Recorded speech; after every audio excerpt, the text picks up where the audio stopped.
Dímelo, hebreo. Otra vez aquí en la Derecha Dispareja, un capítulo nuevo, un capítulo más. Lo que pasó es que Ralian no está.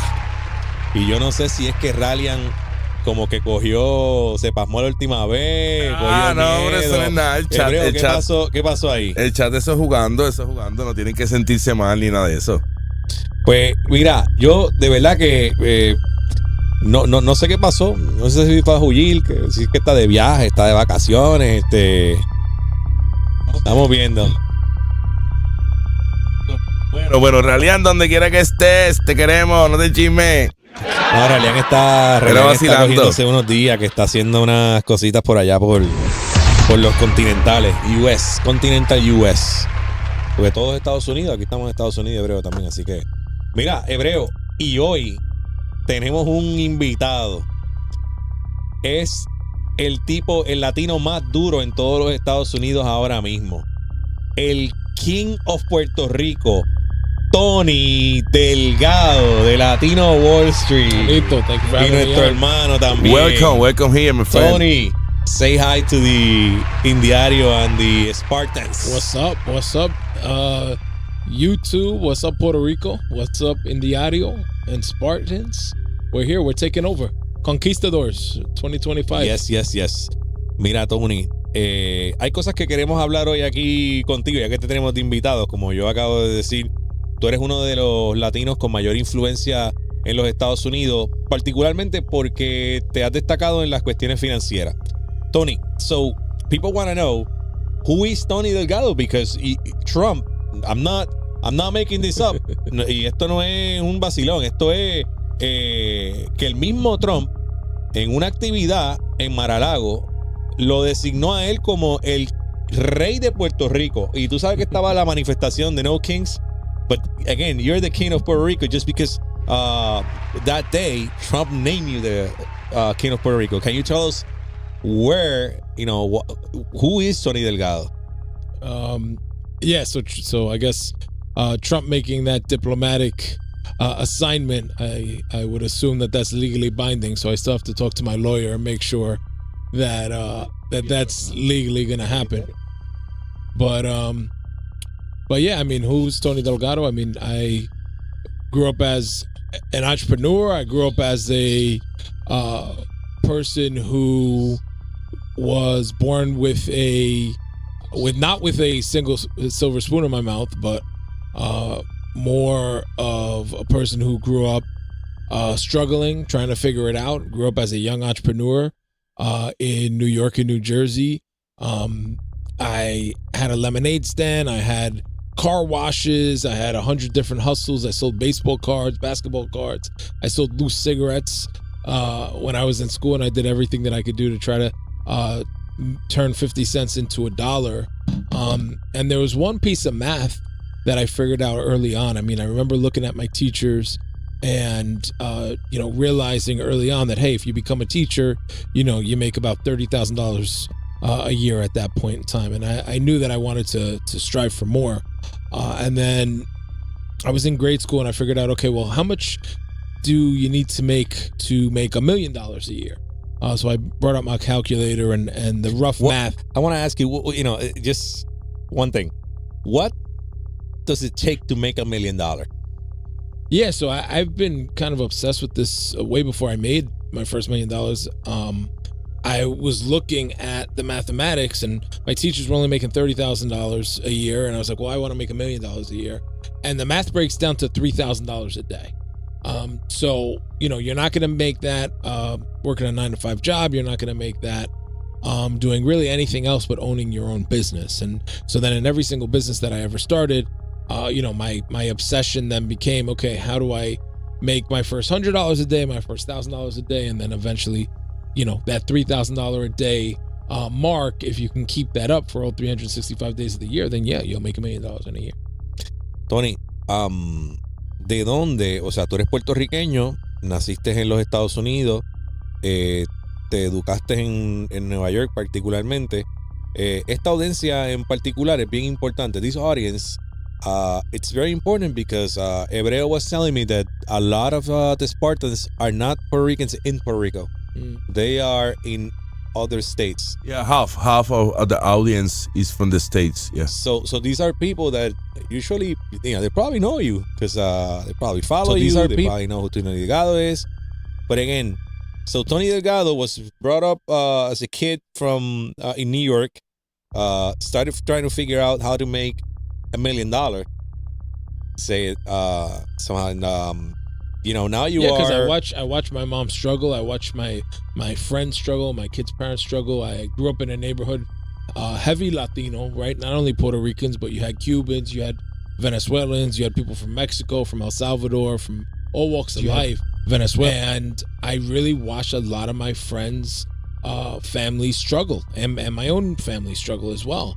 And I knew that we're kind of born into this world, and there's a lot of financial struggles that people go to. It's almost like slavery, right? I don't like to throw that word around lightly, but in some cases, I mean, people are stuck living paycheck to paycheck, and they're not in control of their time, and they're not in control of their own future. So I knew really, really early on that I wanted to get into business. And so you went to school, then you went to you did undergrad. You did like some kind of university? Nothing? No. So where did you start working? Yeah, I went to school. So by the time I graduated from high school, I had gotten kicked out of, I think, almost 12 schools. So imagine every year, basically, I would last about a year and a half. And, some of that's going from middle school to high school, etc. But yeah, I was bouncing around from private schools to public schools to, charter schools, gifted and talented schools. I tested really well in math, so much so that in high school, I was able to go the first day of math, raise my hand, go to the principal's office, and I would ask the principal, hey, listen, I'm really good at math. I really don't want to waste this period. Can they just give me the final exam? And if I pass it, can you pass me out of this class? And, I kind of came up with that idea on my own. That wasn't something where they said. I would just ask the teacher if I could go to the bathroom. And then I would go in the principal's office and kind of demand that they test me out. And they let me do it. A couple of times they actually did let me test out of math. So how does Tony Delgado gets to helping Latinos with financial literacy and education? And obviously also like even like high-end financial education so they can achieve financial freedom? How do you get there? Well, I got really lucky because in the 5th grade, I had a teacher who was completely disruptive, completely took the math. He was a math and science teacher. He completely took the rule book and threw it in the garbage. And the big problem that we have, especially in the United States, our educational system, is it was designed for factory workers. It was designed to keep people subservient, and it wasn't designed to create entrepreneurs, to create business leaders. They don't teach you about taxes. They don't teach you about finance. They don't teach you about the stock market. But this particular teacher that I had, he actually did. So he threw away the rule book and he started teaching us math by using the stock market. So in 5th grade, when the Amazon stock was only 50 cents, I got introduced for my first time to the stock market. Then later on, I got introduced to cryptocurrency, again, really, really early on, thanks to being very heavy into the tech community. I got introduced to Bitcoin like super early on, and I saw the potential for wealth to get built through companies going IPO. Right, I was involved in the tech ecosystem. I got invited to the New York Stock Exchange by a company called Twilio, a technology company, and I saw them go public. And when you see enough companies go public, and you look at who's up there ringing the bell, and nobody looks like you or talks like you, it's like, wait, no, I need to be the next person that's ringing that bell. That kind of leads us into what we do now at Latino Wall Street. So prior to Latino Wall Street, I worked at an angel investment firm, investing into minority owned businesses. And then when Hurricane Maria happened, I found a problem that was bigger than myself. I came back to Puerto Rico, and I did some humanitarian work with Hugo Sanchez, who you know, and a bunch of other entrepreneurs. And we weren't a big nonprofit. We weren't a government. It was just a bunch of crazy entrepreneurs, some Puerto Rican and some from other walks of life. Hugo obviously is Puerto Rican, but Yep. you know, we had all different De people, Bayamón. black guys, white guys, all sorts of different entrepreneurs that came together down with us, and put money together and went door to door, knocking on people's doors, just giving them food and water and supplies and solar paneled lights. And so we did this in during Hurricane Maria in 2017, going into 2018, and then that's when I made the decision that I wanted to move to Puerto Rico, and we started hosting seminars and workshops. And the breakthrough for hosting the seminars was we were doing humanitarian work, and we were in the middle of the island on the top of a mountain, and there was a family that still didn't have power months later. And while we're up there, my phone rings and I get a FaceTime phone call, and I'm able to take the phone call. And then I think we do an Instagram live and we kind of show what's going on. And I realized, okay, this family, they're on the top of this mountain. They don't have internet. They don't have electricity, but they actually do have internet. Mm-hmm. So they have the same exact internet that I used to work, right? I was working off my laptop at the time. But they just don't know how to use it the same way that I do. But they have the same internet. So there's not a lack of access to information. It's just a lack of knowledge of knowing where to go. So we hosted our first seminar here in Puerto Rico in 2018. And then we've gone on since then to host a series of other events. We hosted about 2 years ago, we hosted at the convention center here in Puerto Rico, and we're planning our next event in the next 6 months or so, which hasn't been announced yet, but you had a recent event, and I was there. Yeah, and, we were there with you guys. In Diario was there at it was Latino Wall Street combined with CPAC. With CPAC, yeah. Tell people what CPAC is and how you got involved, because we're looking at a picture of you. I think it's a video, right? Yeah, that's it. Can you roll that video, Hebreo? En el video, ahí está Tony con el presidente Trump, donde el presidente lo nombra el King of Puerto Rico. Vamos a ver si se escucha eso ahí. ¿Se escucha? Vamos a verlo. Yeah, that's it. Yeah, so that's President Trump at Mar-a-Lago. He was giving a speech right after this last election, and he called me the King of Puerto Rico in front of, I don't know, maybe 500 guests at his private home in Palm Beach. Como un chamaquito de puertorriqueño de Nueva York, how does a kid from New York gets to Mar-a-Lago in front of the president calls him the King of Puerto Rico? Yeah, so I mean, they get involved. That story is pretty interesting because I kind of grew up without my father in my life. I grew up and he wasn't around. My mom told me, hey, he's working, he loves you, but he's not around. And then my grandfather used to take me to Arecibo every year. And then while I was in Arecibo one year with my older brother, he starts telling me these different stories about my father. And then he finally breaks the news to me that my father was doing life in jail for selling drugs, and that he was basically never coming home. So I basically grew up with my father, kind of calling me from time to time. Every 6 months or so, I'd get a phone call. But he was basically like alive in a casket. He was like in jail, but destined to die in jail.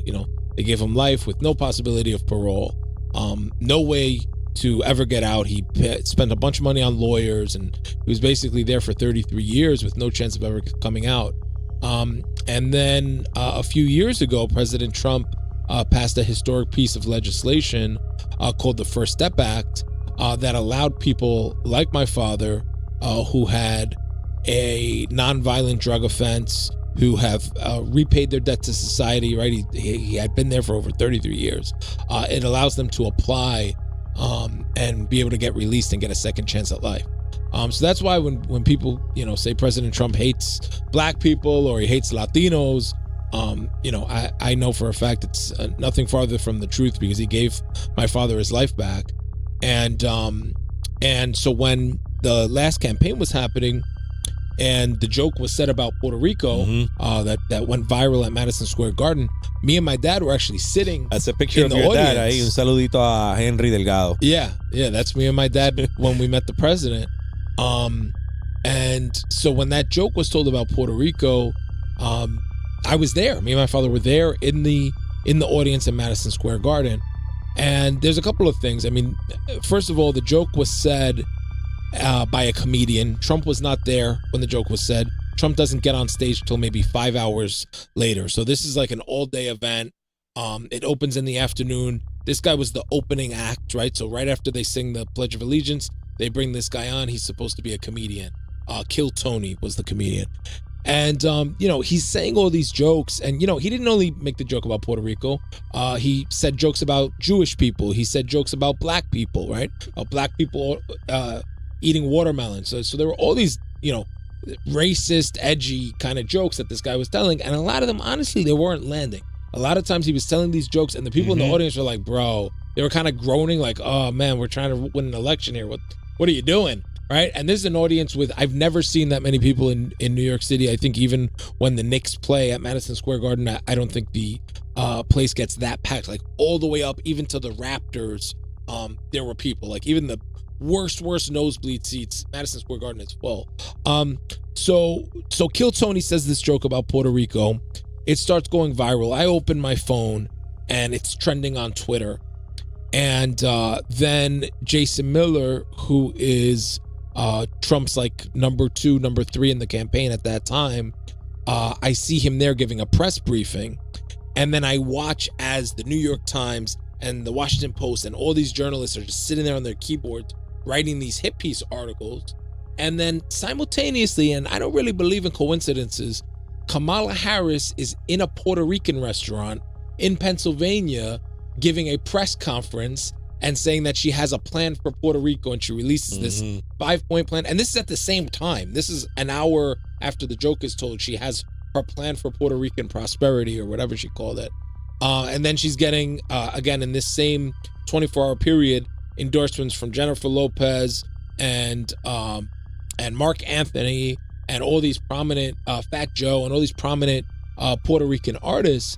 But me, from having some background in the entertainment industry, I know that a lot of these artists do paid endorsements. That's a thing. If you want Fat Joe to endorse your pair of sneakers or your restaurant or your nightclub or whatever that it is that you're promoting, all these guys are pay for play. They're in the entertainment industry. And it really hit me when Jennifer Lopez was giving her speech, her endorsement speech of Kamala, and she has this line towards the end. She's doing these fake crocodile tears, right? And she says, I'm a woman and I'm a Latina and I'm an actress. And I'm like, oh my God, there you go. She's an actress and she's being paid to say these things, to act and say things that she doesn't believe. So I really felt that there was a big and that was proven there later on when they and then the legal, this is not something that this isn't a conspiracy theory, right? Like when I called it out, I was calling it out on Instagram. The moment it happened, I was saying, listen, I know for a fact she's getting paid. I really didn't have any evidence. And then later on, through the political filings of the paperwork, it came out that yes, Jennifer Lopez was paid, Beyonce was paid. All these actresses and actors are just playing a role. So when this is happening, this is all like a week or two before the election. And, I got my father back because of this, man. Like I actually feel a great amount of debt and gratitude. And I just felt that if they were talking bad about him, about Puerto Rico, and they were saying that he hates Puerto Ricans, well, I have a Puerto Rican right here, my father, who Trump owes his life to. So I talked to Jason Miller. I talked to some other people from the Latinos for Trump coalition, Bianca, shout out to Bianca. And we end up, saludos a Bianca. And we set up a meeting with Trump the very next day. Me and my wife were the first Puerto Rican and Latino people to confront him. And we asked Trump, hey, what's up? Do you hate Latinos? Like what happened with this joke? And no, I love the Latino community. Oh my God, are people mad about that joke? I didn't even know the joke was being said, right?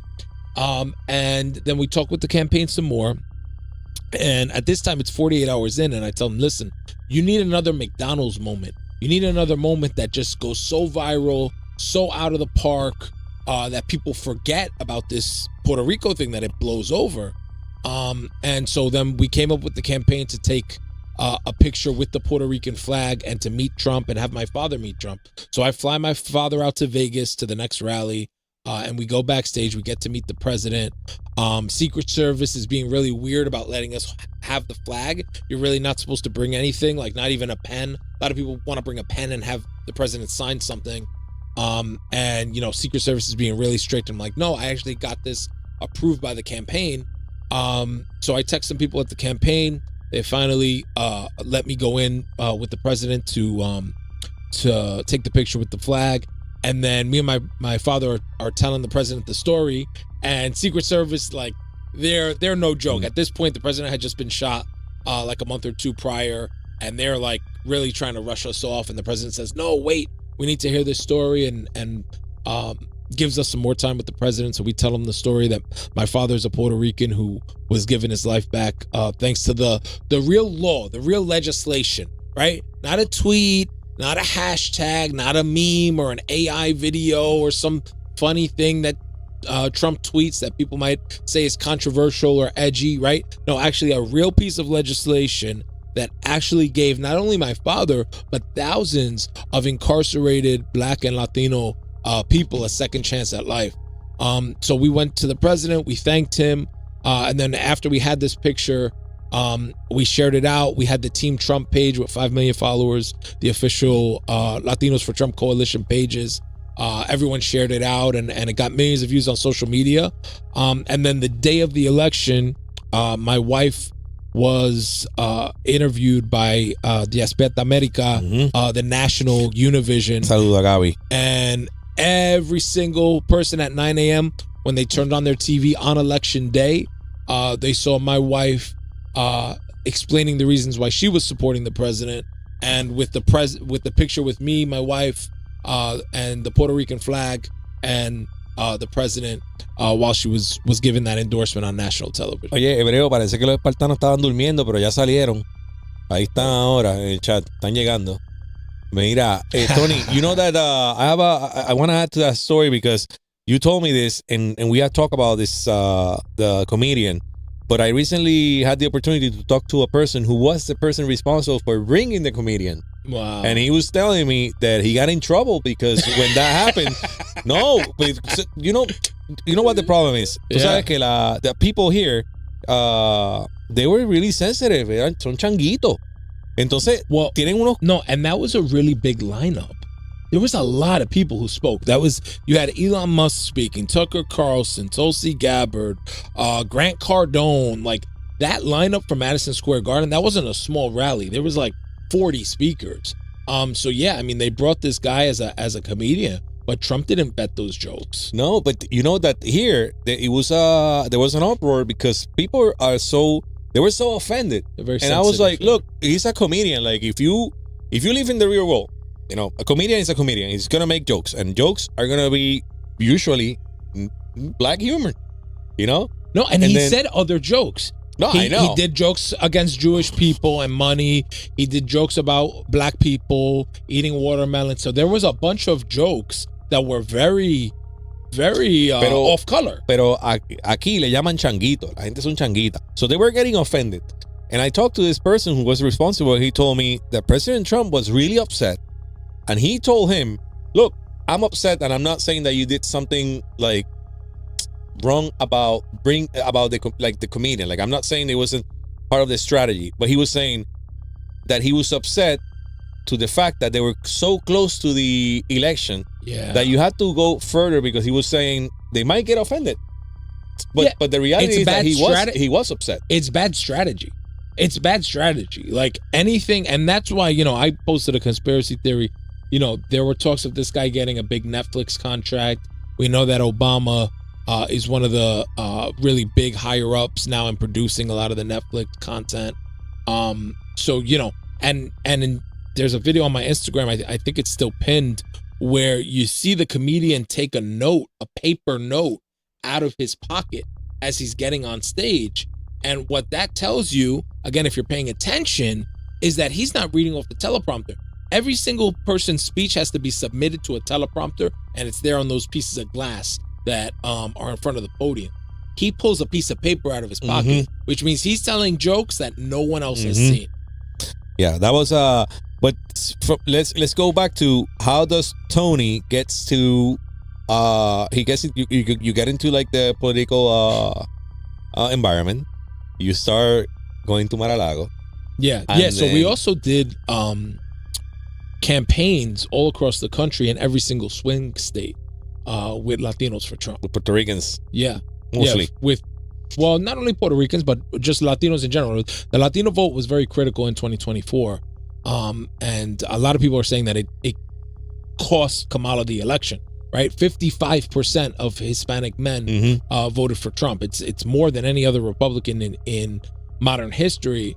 And a big part of that was the communist and socialist rhetoric that comes out of the Democrat, the radical left side of the party. A lot of this gender ideology and a lot of really weird stuff that I think even moderate Democrats and people that are in the center, and maybe they're center left, maybe they've voted Democrat in the past. I think a lot of them, the left has gone so far that they've left the country. And that's why you had people like Elon Musk, classic Democrat, people like Robert F. Kennedy Jr., who we actually worked for his campaign prior to him joining Trump. I mean, the word Kennedy is synonymous with the Democrat Party. But the Kennedy Democrats, the moderate Democrats who, have been Democrats for years, a lot of them said, no, this new left party has really gone too far. So tell us about para que le digas a la gente, el CPAC, que fue un CPAC de Latino Wall Street en Miami. Yeah. So that event at Mar-a-Lago CPAC is, so that maybe some people are not familiar with it. So it. if people don't know what CPAC is like the largest political organization in the United States. It goes all the way back to Ronald Reagan, and they host one of the biggest political conferences in Washington, D.C. So if you saw the pictures that went viral maybe 6 months ago, where you had Elon Musk on stage with the golden chainsaw with President Milei of Argentina, that happened at CPAC. That stage, that iconic stage is CPAC. So they bring conservative leaders from around the world to the stage to DC to discuss all sorts of conservative issues. And one of the things that we've gotten really excited about is now a new initiative that we're working with CPAC on called CPAC Latino. And CPAC is now branched into Latin America, and they're bringing conferences to Colombia, to Argentina. We were just with them in Argentina last year with President Milei, to Mexico with Eduardo, to Brazil, to Panama and Paraguay, and all these different countries in Latin America where there is a lot of socialist rhetoric. And their thesis is that communism is a cancer, and we need to stop it from spreading. Because if it takes over Latin America, it's only a matter of time that cancer then spreads to America and the rest of the world. Yeah, I wanna voy a entrar aquí en un tema que a ti te gusta, solamente para hacer una parte. I just want to make a note here, because you and I were talking about this before. You think Maduro is capable of attacking Puerto Rico? I mean, I think if he gets too desperate, I mean, that's the big scare that me and my wife have, because we own a home here in Puerto Rico, and we have a young 3-year-old, and we're going to ourselves, wait, he's talking about striking America. Well, the closest place from Venezuela to America is Puerto Rico, right? So yeah, I do think that's a really big danger, and I think that if he does do that, it's probably going to be the last thing he does, because I think all hell is going to rain out. And honestly, I mean, maybe I'm being too optimistic. I don't think that he would preemptively strike. But I do think if tensions get high, and if the United States strikes first, I do think that there is a possibility that we could have some hot combat here in the Caribbean. So your work with Latino Wall Street, and I know that you do a lot in Puerto Rico. You have your offices here in Puerto Rico. Your business is based in Puerto Rico. Tell me more about that, because so we're not a political organization. I mean, the joke that I always say is if a Democrat makes not enough money, they'll become a Republican eventually, right? But my whole thing is like financial independence and financial freedom, and having people have the self-reliance that they're not like looking to the government to solve all their problems, right? So like my mother grew, when I grew up, my mother taught me not to take welfare, not to take handouts from the government unless you really, really have to, because every single thing that the government gives you, they can then take away. And you're seeing this now with the government shutdowns, and they're threatening to take away a lot of the SNAP benefits from people. And there's people that have just been relying on it for so long that they don't even have another solution or another alternative. But yeah, I mean, our whole thing is financial freedom, financial independence, right? Getting people to learn about the stock market, to learn about cryptocurrency and investing in gold and precious metals and real estate and all the financial tools. Because there's a quote from Warren Buffett that I really like to live by, which is, if you don't learn how to make money in your sleep, you're going to work until the day that you die, right? So the first part of your financial strategy is, how can I make more money while I'm awake, right? How can I generate more active income in my business, in my job, etc. But then the second part of that is, now how do I invest? How do I start putting my money to work for me, so that even while I sleep, my money is working and my wealth should is I invest in gold? ¿Qué tú crees? I mean, gold has exploded the past couple of months. I mean, I might have told you a few years ago that it was a little dead, but Peter Schiff was definitely right. If we're looking at the charts this week. Hebreo, hay que comprar oro. Está subiendo como la espuma. ¿Tú compraste algo? Hebreo no tiene chavo. Vamos a seguir. Mira, Tony. Yo compro equipo. El oro lo pones para después venderlo, ¿no? Los equipos me dejan más chavos durmiendo. Dale. No, esta la contestación está I buy equipment for the studio, so it's better. He doesn't buy gold because he has to buy all the equipment for the studios, so we can do this. Tony, so in terms of like the U.S. economy, where do you think everything is going? What do you think, like Trump policy? Let's be sincere.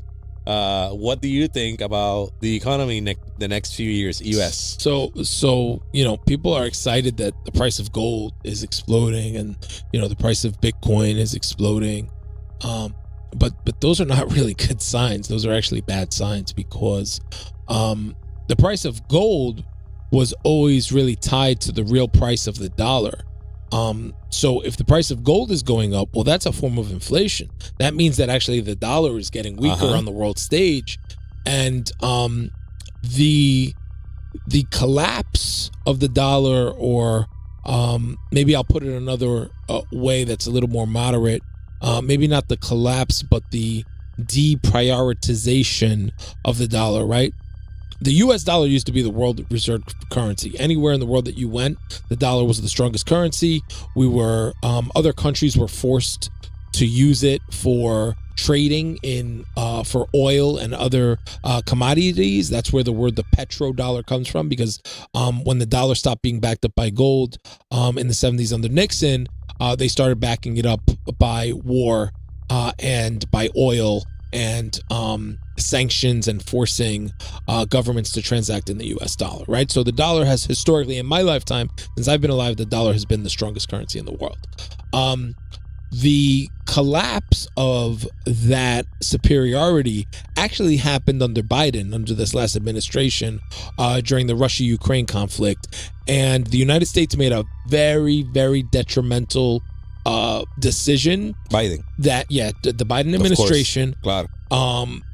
Because the decision that they made, I believe, is going to lead to the dollar no longer becoming the world reserve currency. And that was the sanctions that were put under Russia during the Russia-Ukraine conflict. Russia and Ukraine got into this conflict. It's in another part of the world, right? We can argue who started it, but the fact of the matter is, there's this conflict in the other side of the world. And what the United States did was they froze all the assets of Russian nationals that were in US dollars. So if you were a Russian, even if you were a Russian in the United States, and you were a Russian national, and you were an oligarch or a business owner, or you were a politician or any sort of leader from Russia, or even the government of Russia, you had all of your US dollars frozen, all of those assets frozen. And what that did, that was a signal to the rest of the world that, oh my God, the dollar can't be trusted. We were all trusting in this dollar, right? Do you think China feels comfortable holding dollars? Do you think India? Do you think Brazil? Do you think any other nation that is holding dollars right now is saying, wait, these dollars are not safe. This can't be my world reserve currency. This can't be my government's currency. We need to look for alternatives. And that's why you've seen the BRICS nations. BRICS stands for Brazil, Russia, India, and China and South Africa. Ay, señor, reprenda, right? Dios. You see the BRICS nations getting together and saying, no, we need an alternative. And now China is looking into backing up their currency by gold, right? And that's why you see gold exploding, because China is now trying to buy up all the gold. And now they're not saying they're not going to do what the U.S. did. What the U.S. and Britain said, give us all your gold, we'll hold it for you, and we'll issue you these dollars, and you can trust us. And then in the turn of the century, they stopped letting people cash in their gold, cash in their dollars for gold, and then they just completely went off the gold standard during Nixon's administration and just said, hey, guys, never mind, just use these dollars and trust us. Trust me, bro, right? So China's not going to do that. What China is doing is they're holding some gold in China, but now they're setting up these gold reserve banks in other BRICS nations around the world. And they're saying, listen, you can have some of the gold in your country as well, so that you can have the physical security that the gold is also being held at another bank in your home country. So I don't know if it's going to be successful. I don't know if that means the dollar is going to disappear. I tend to think not. But is the dollar being devalued right now? That's 100% a fact. Hebreo, lo que tenemos aquí hoy es análisis al nivel de Fox News. Este hombre está en Fox News, en CNN, en las cadenas grandes. Aquí lo que tenemos es hoy el caviar, el top notch. Así que los espartanos, yo espero que se estén ahí deleitando con esto, porque tener una persona como Tony, I was just telling them that today it's a pleasure to have you here today, because again, it's a privilege. You do this type of analysis in Fox News, CNN, like national networks. So it's good that you're here with us. And okay, so well, and it's important for people to get this information, because if you have savings, if you have money and cash and retirement and money that you're planning to leave to your kids and use for retirement, that money's being devalued. So you have to have a strategy to overcome that. Si alguien, y antes de ir al tema de Puerto Rico, before going to the talk about Puerto Rico politics and among other things, because I wanna pick your brains and certain things. But before we go to that, if someone wants to have like this financial knowledge, how do they contact, or how do they go about like reaching Latino Wall Street? Oh yeah, go to latinowallstreet.com. Just put your email in. We have a free app and a free newsletter that you can sign up for. So yeah, just go to latinowallstreet.com, click sign up, and we have a bunch of classes. Y si la gente va y se hacen millonarios, no sé, hebreo, ¿serán millonarios los espartanos si van a Latino Wall Street? If they go there, would they be millionaires? I hope so. Think? I mean, I hope so. I hope for everyone to be able to do that, but unfortunately, in the times that we live, it is becoming harder and harder. And I think the biggest thing is that people give up hope, right? I think if people are focused on goals, they're optimistic, they have a plan, they have a strategy, they surround themselves with the right people. I mean, that was a big problem. I was telling you, like growing up, like I don't talk to anybody from like high school or kindergarten. You walk into kindergarten and you don't get to choose who your friends are, but as you're an adult, you get to choose. You get to hand curate your friends in your circle, and that's why I've chosen people like the president and the people at Mar-a-Lago and the people at the White House in Washington D.C. and people like you, because these are the people that I want to be my friends. So I think one of the biggest hacks if people are just trying to become financially free is pay attention to what you're putting in your brain, number one. The content that you're consuming, and then pay attention to your friends and the people that you surround yourself with. Yeah, I think that they always say that it depends on who you have a relationship with. Like if you want to be successful, you have to look for other people that are doing the same. Nosotros hemos estado en Mar-a-Lago, hemos estado en los CPAC, hemos estado en la Casa Blanca. You remember that we did a commercial for the big beautiful bill for the White House. Yeah, and he was posted in the White House in a commercial webpage. for the White House. Yeah. So so we didn't just go there. We were actually in. We were actually in the working. Commercial. Yeah, we were working. We were working at the White House. So and you even like were there for like a week. After that, and you had the opportunity to be in the press room and everything. And we will do the same. But again, I am very happy to have you as a friend and as a partner. Listen, when you were in Puerto Rico, and I want to talk about this because people are gonna find it, I think, interesting. You were one of the people that suffered the lockdown by Wanda Vázquez. Yeah.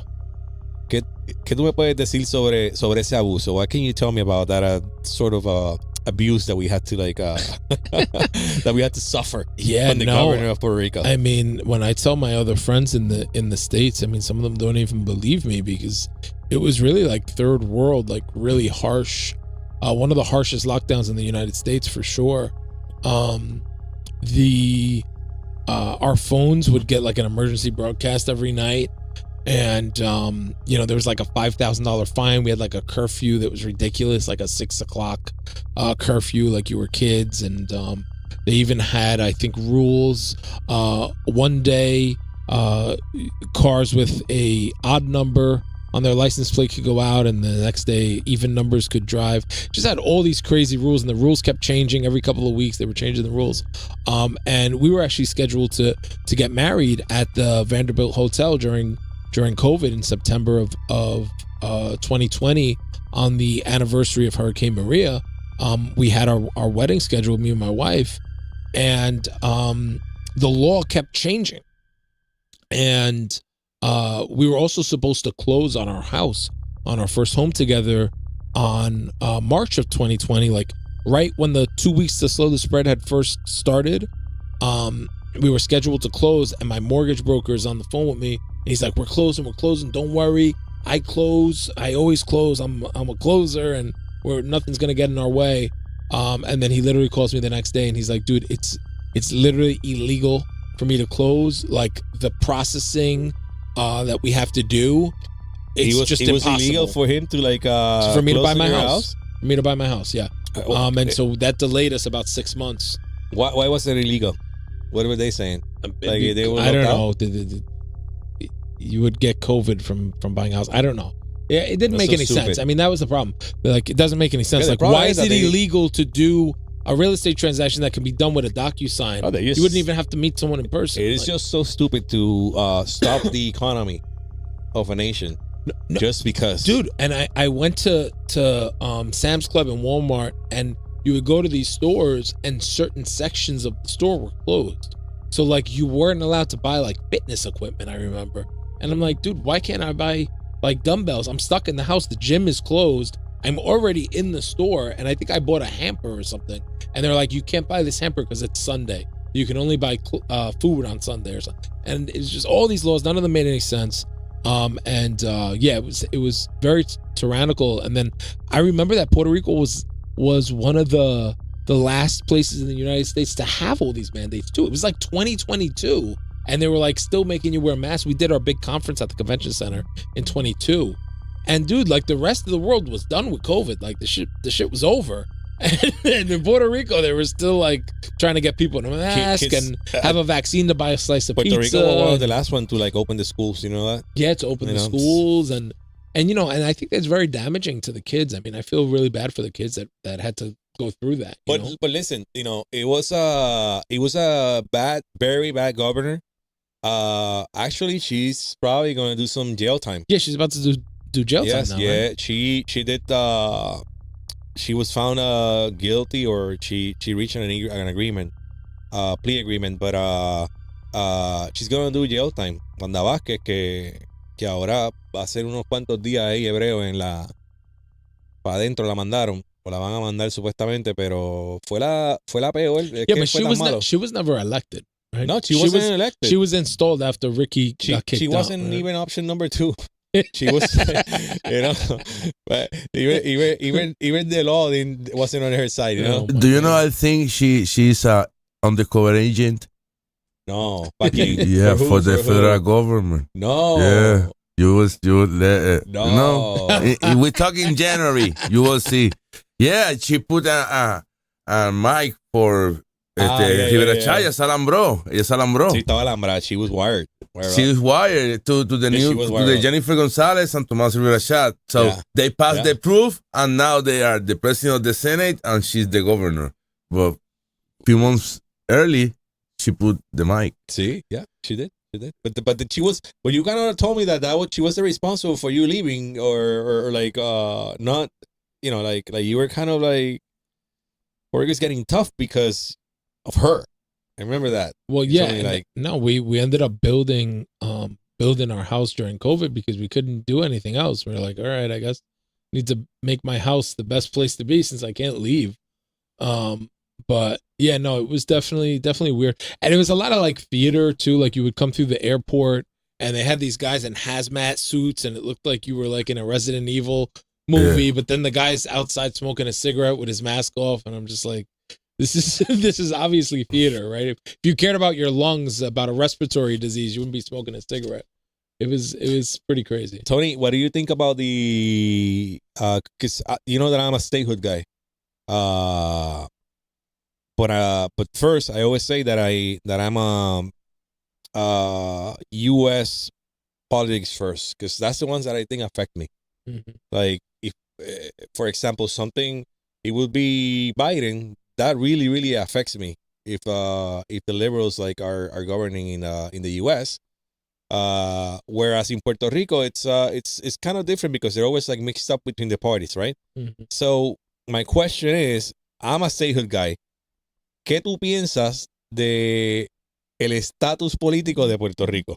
Well, I think the one thing that Puerto Ricans need to realize and not take for granted is that we're all U.S. citizens. We have the blue passport. So many people, when I started supporting Trump, all the Democrats told me I was going to get deported. And I'm like, hey, stupid. You can't deport me. What are you going to do? You're going to send me to Puerto Rico? We can't get deported. So, coming from the experience of running Latino Wall Street and having people from Colombia, from Venezuela, from Argentina, from all these places that they would die for a U.S. citizenship, and it takes them years and money on legal, and they're crying and they're like, please, and then they only have a green card and they have to wait 10 more years to become a U.S. citizen. I mean, I think Puerto Ricans, we really take for granted the gift that we have, that as Latinos, we are born with U.S. citizenship. That's we hate Bad Bunny because he want take out our citizenship and give to the Venezuelans, Colombians. I don't know. He hate us. Yeah, but I honestly, I think that sounds cute. But in all reality, if he really felt that way, he would go live in Venezuela. If he really felt like yeah. He's he the would go live in contradictory. another country. He doesn't want to give up his blue passport. I have friends right now who are in the reggaeton industry who they're from Venezuela or they're from the Dominican Republic, and they're not making as much money as they could because they need to be in the U.S. more to tour and actually benefit from the U.S. They need a visa for go to the U.S. Yeah. And if they have something on their criminal background, they're not letting them in. So it's really a blessing to be a U.S. citizen, not only to have the passport, which gets you not only into the U.S. but any other country in the world, but also to have U.S. banking system, right? It's not only the travel, but also banking.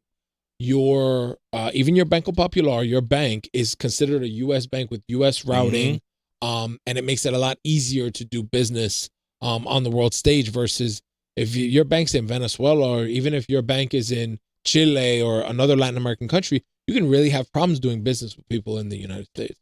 But there's people here that don't believe in that permanent union with the United States. That's going to be a problem. Then the independence someday. I never think independence came, but in independence mode, in the Republic of Puerto Rico, the banks, the insurance. They all the protections are gone. Yes, all the protections are gone. Everything is gone. You have to have your own system. But the thing is, mira, son changuito, which we were talking that they're kind of like sensitive. Because today I saw that they were complaining about, that Trump made a commercial where he was, and they used the video where he was throwing the paper, which that the complete story is that people ask him. Yeah, Well, people were in the there back were like, hey, asking throw me And something. they said, throw it. Yeah. And you know that I told you it was either the football throw or it was a basketball throw. Yeah. But again, he didn't do it because he wanted to make people like feel bad or he wanted to be offensive. It's just that that's the way he is and people were asking him. But today I also saw a video. And he went there to do humanitarian work.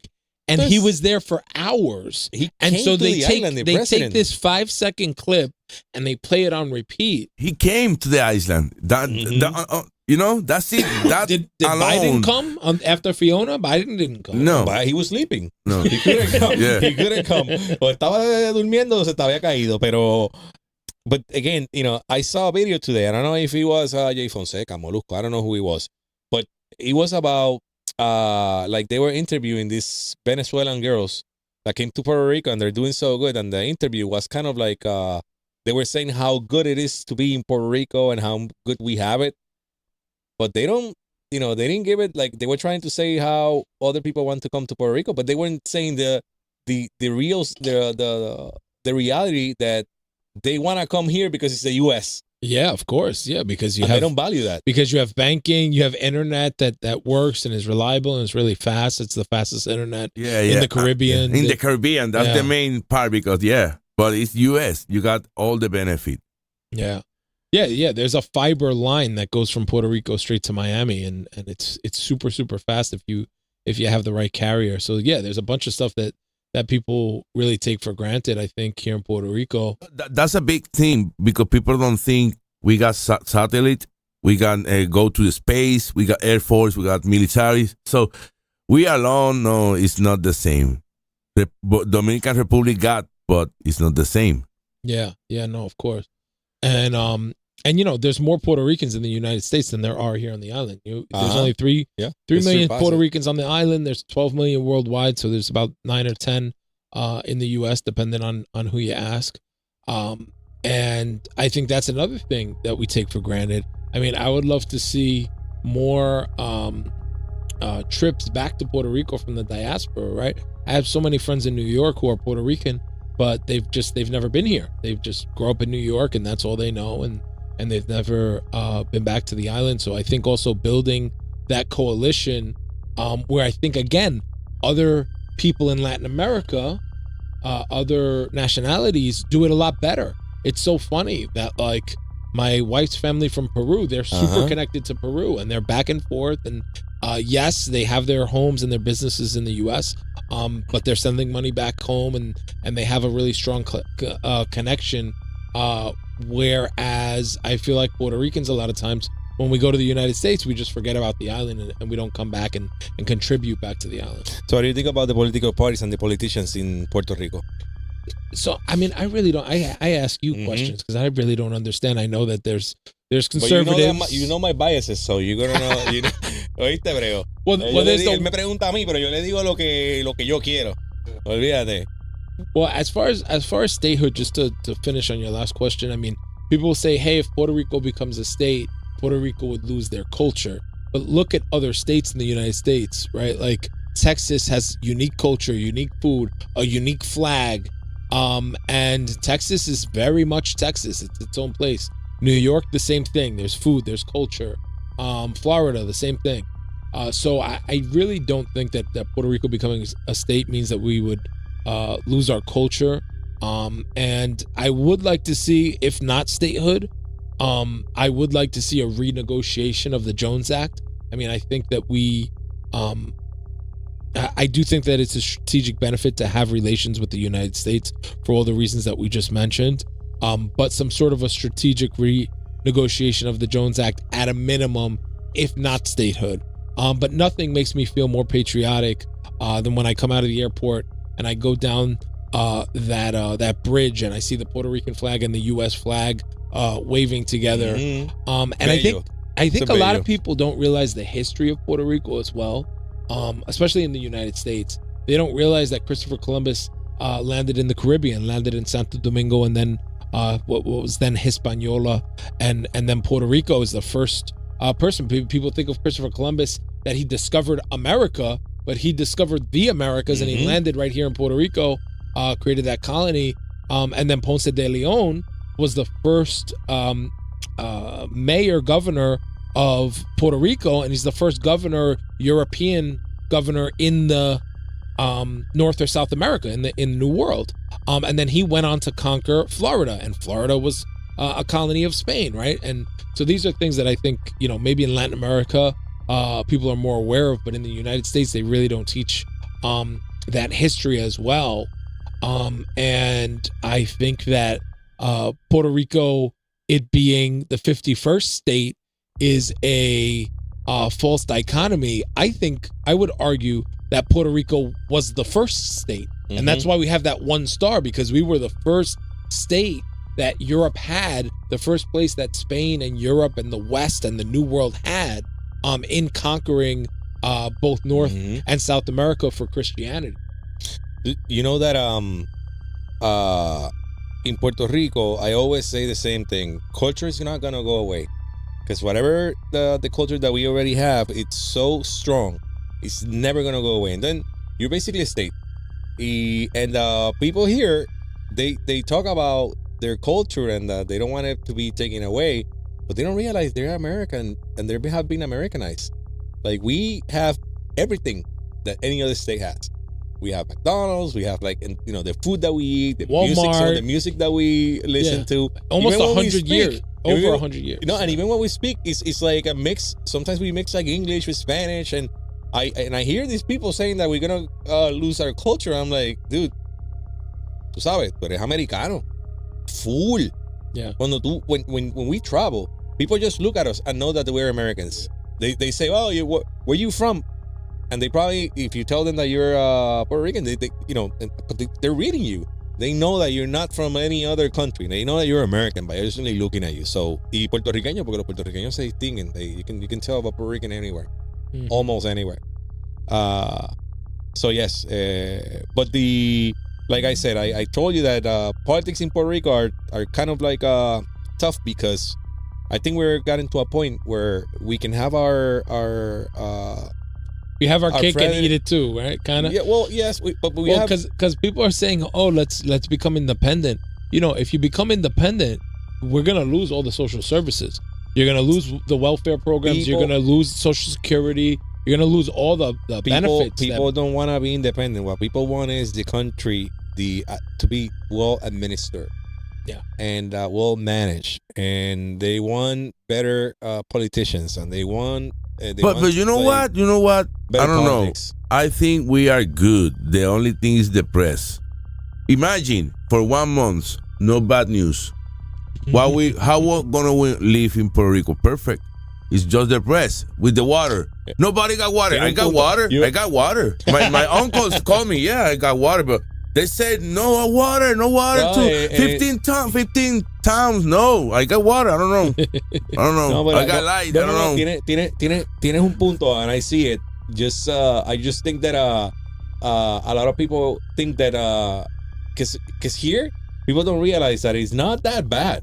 Even though it could be better, but people want more efficiency. People want to see the money that all the money is getting in well spent, and sometimes they don't think it is, and the press takes it, and they have an agenda, and they have a socialist, communist agenda in Puerto Rico. Yeah, of course. If you compare to New York, to China, I don't know, but if you compare to Santo Domingo, Haiti, Cuba, we are super good, but the news make you feel like crisis. Well, there's a saying, I live where you vacation. I mean, this is paradise. Yeah, we are in the U.S. and in the Caribbean. Yeah. So we have to. It's expensive anyway, and we got cheap, but it's really expensive. If you watch, I live in the U.S., but in the theme of the Caribbean. Sí, la tenemos bonita. We are the best of the two worlds, Yeah. But no, I prefer B-State. You feel me? But that Bad Bunny, he came up with something, and it's a song that lo que le pasó a Hawaii, what happened to Hawaii, and he was trying to criticize him because he was saying I don't want Puerto Rico to be like Hawaii, and I was like, okay, so what happened to Hawaii? Because Hawaii is expensive. Yes, it's expensive because it's an island, and we are up there because we are an island. Yeah. So imagine that if you think that being an island is bad, think that you're an island and not part of the U.S. Again, he was that song. He's trying to say that he's afraid that we're gonna lose our culture. We're not gonna lose our culture. You know. Primero se mueren los coquíes because the coquíes, those you could lose because people here don't care and they do stuff that maybe like kills the coquí, and I don't see anyone complaining about that. But your culture is not gonna go away. I think it's too strong. You are an example of that because you carry the Puerto Rican flag everywhere you go. Everywhere, yeah. Everywhere you go. And he's an example of how strong the Puerto Rican influence and culture and the blood is. Very thick. So it's just never going to go away. No matter what they say, we are Americans and we have to stay like that. So, Tony, thank you for your time today. Yeah, thank you for I having am me on. super glad to have you here. Yeah. Hebreo, este programa sí que es de los mejores que hemos hecho. Una pena que Ralian estaba de viaje, pero es bueno para que se recupere la pela que le dio. It's good because he can talk. You feel me? Like it's about him el podcast. Vamos a ver, dile a los espartanos que comenten si les gustó este episodio, qué piensan de lo que dijo Tony. Recuerden, síganos en Indiario, indiario.com, @indiario en las redes y seguimos para la próxima semana. Nos vemos.